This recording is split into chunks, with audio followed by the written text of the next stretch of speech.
자, 그래서 오늘 우리 또 이제 중국 전기차.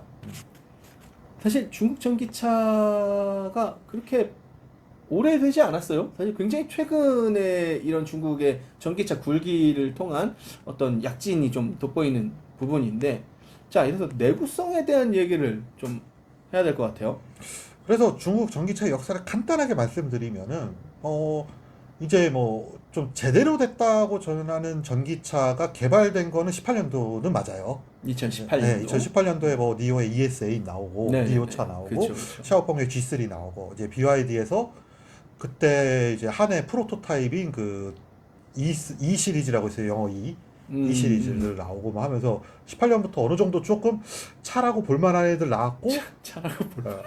그 전까지는 차도 아니었어. 그게 무슨 차야. 하긴 그 전까지는 사실 내연 시절에는 중국 차들이 그렇게 좋은 평가를 받지 못했었죠.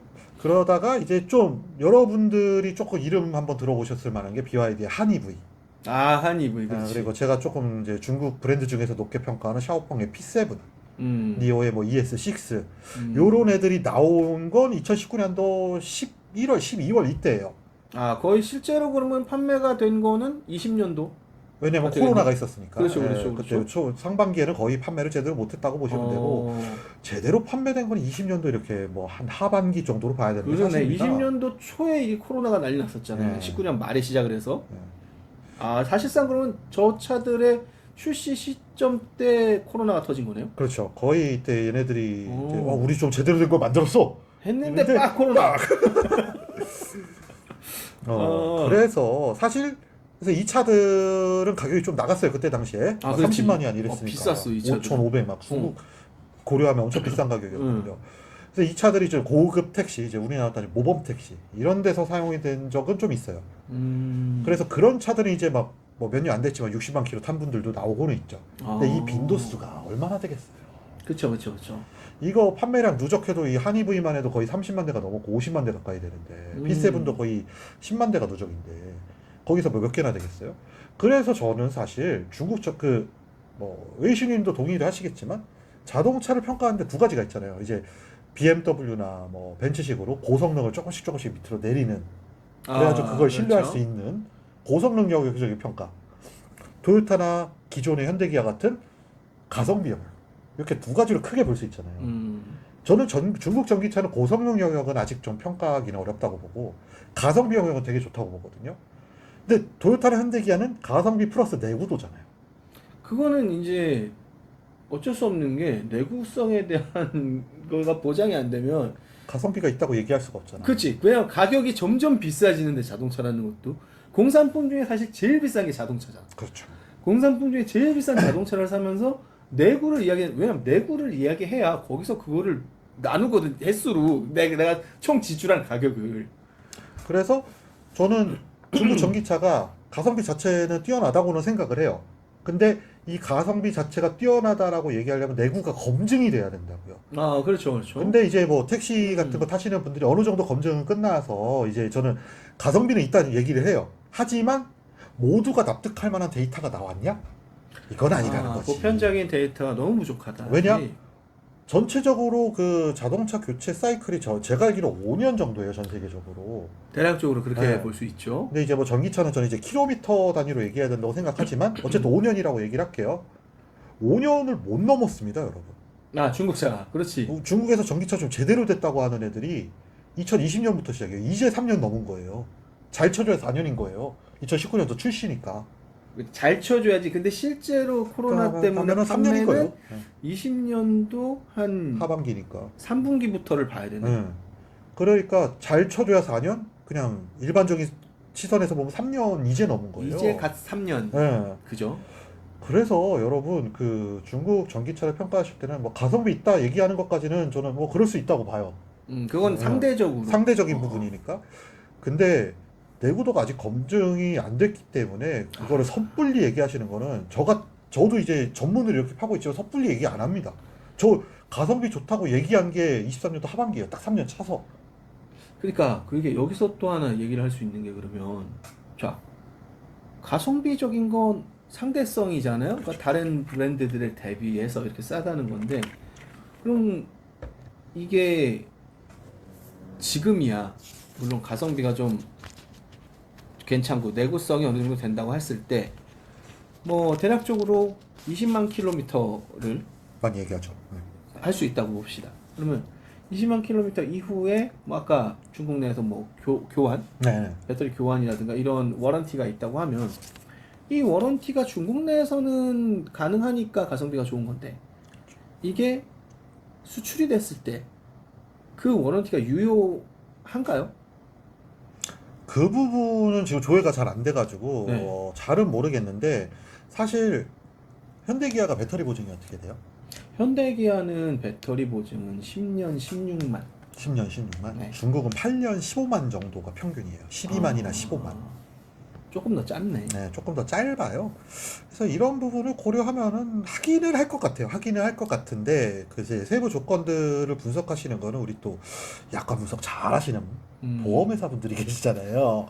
그거를 조금 더 기다리시는 게 맞을 것 같아요. 그래서 말씀드린 섣불리 판단을 안 하셨으면 좋겠다. 근데 중국 내부에서는 중국 내부에서 보조금 받아갔으면 막 해줘 하고 중국 정부가 아, 야 니들 보조금 받아갔는데 왜 안 바꿔줘? 이미 세금을 너네가 받아 먹었는데 받아 먹었다. 그러니까 무조건 해야 되면 해 이거죠. 그렇죠. 거긴 또 이제 공산당이니까 당에서 하라 그러면 또 해야 되는 거 아니야? 공산당이어서라기보다는 네, 아니, 어째 법규는 당이- 있어. 법규가 아니 법규는 있어. 있는데 당이 나라를 세운 거잖아. 거기는. 아니 나는 이거 얘기 못하는데 왜 자꾸 이쪽으로 몰고 가는데? 아니 이거는 그냥 시스템이잖아 시스템. 어쨌든 네 그렇습니다. 그러니까 당에서 까라면 까야 되는 거 아니야? 아유 맞습니다. 그 당에서 까라는데 어쩔 거야 지들이. 아니야 난 아무 말 안 한 거로 해주면 안 될까? 아니 왜 당에서 까라면 까는 거야. 맞습니다. 근데 그건 사실이고요. 제가 알기로도 2021년도 말, 22년도 그때 이제 배터리 보증 관련해서 얘기 말이 엄청 나왔어요. 아. 이제 택시 운전하시는 분들이 이제 1년 정도면 10만 원 넘게 타잖아요. 그렇죠. 택시는 15만. 심지어 저기는 땅덩이가 크니까 더 주행거리도 하겠구나. 세니까. 음. 그 한국 택시가 제가 알기로는 일일 평균 250km 정도 달리시는 거 아는데 네. 중국은 320km 일일 평균이. 예. 그것도 평균이 있어요. 네, 데이터가 있어요. 그래서 좀 빨리 나왔어요. 그래서 21년도 말부터 이런 문제들이 나와서 1년 정도 차니까 15만 킬로 되시는 분들이 나오잖아. 아니 근데 15만 킬로에 벌써 SOH가 80, 70대가 나왔단 말이야? 중국 아까 배터리 보증 말씀드렸지만 12만, 15만인 데가 많아요. 네. 아니 그러니까 근데 12만, 15만일 때 SOH를 봤을 때 SOH가 몇 정도인데?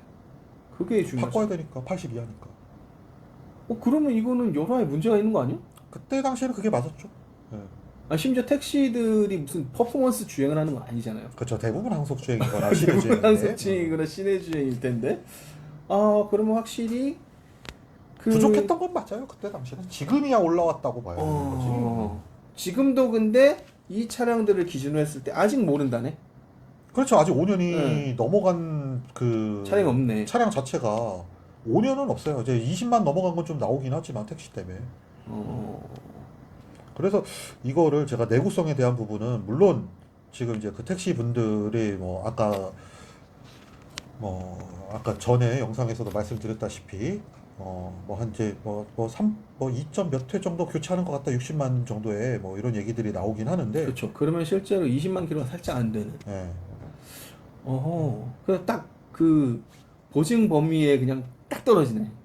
근데 그건 현대기아가 좀 후한 거지 다른 데서 테슬라도 뭐 10년만밖에 안 되는데 뭐 LFP 아니 근데 문제는 현대기아는 테슬라도 좀 그런 경향이 있지만 그 키로수가 돼도 SOH가 91, 2%막 이래 그 키로수에서도. 그러니까 이제 여러 가지 영향을 미치는 영역은 많잖아요. 충전 관련된 그렇죠, 것도 그렇죠. 있을 거고 기본적으로 이제 크게 두 그런데, 가지를 봐요. 아까 우리 초반에 얘기했지만 배터리의 어떤 열화 문제. 첫 번째는 그거일 거고 두 번째는 이제 제어 간의 이런 리플 전압 전류라든가 이런 것들을 쳐내는 효율성 문제.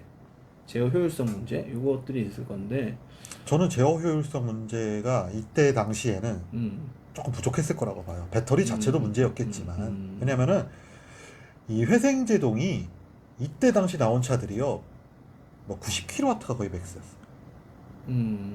지금은 막 200 몇 킬로와트도 나오는데. 아니 근데 그렇다고 해도 애초에 항속이 많기 때문에 회생제동이 크게 의미가 있는 시장은 아니잖아 또. 아니죠. 그렇다고 시내 주행도 있는데.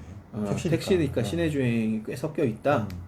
저는 제어 영역이 그때 당시에는 조금 부족했다라고 봅니다. 그러니까 이제 열화가 좀 더 빨리 온 것 같다. 이때 당시에는 배터리 탓도 네, 있지만 네. 제어 기술의 부족함도 있다. 그 얘기는 좀 공감이 가는 게 그 비아디 차를 타시는 분들의 제보가 몇 개 있었어요. 보시면은 대체적으로 하시는 말씀들이 모터 제어가 좀 부족하다.